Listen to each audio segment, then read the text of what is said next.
The United States is a country that was built by presidents who understood the connection between Israel and the United States, going all the way back to George Washington.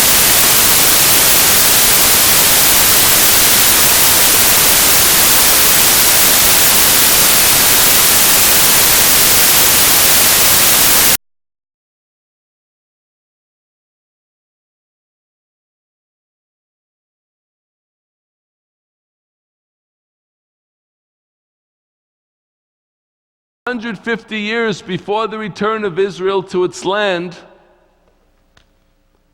President John Adams said, in speaking to a Jewish colonist,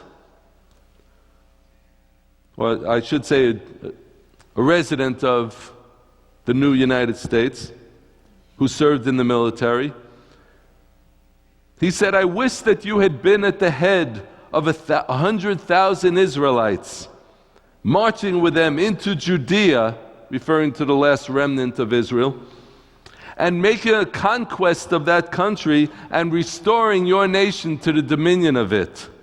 For I really wish the Jews to be again in Judea an independent nation." That was President John Adams. John Quincy Adams, "I believe in the rebuilding of Judea as an independent nation."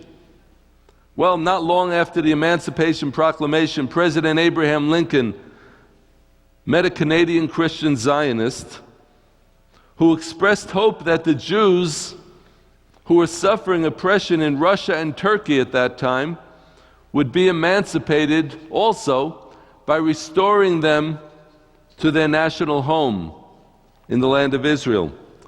President Lincoln said that that was a noble goal and one shared by many Americans. Jumping ahead to Harry Truman. Harry Truman was the first world leader to recognize the State of Israel in 1948, even though his State Department was avowedly against it.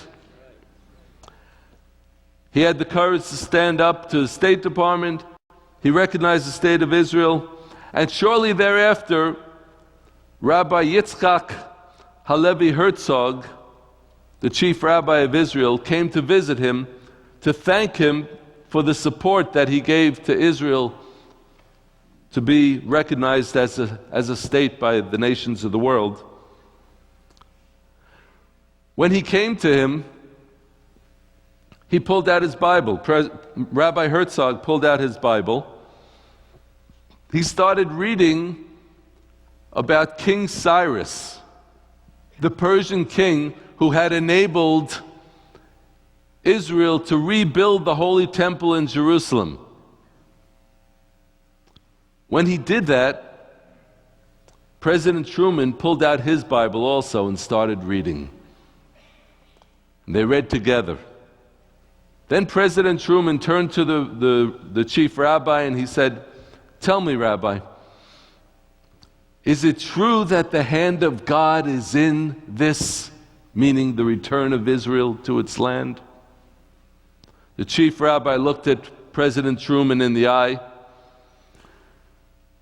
and he said, "The Almighty God put you in your mother's womb so that you would have a hand in this." President Truman burst into tears.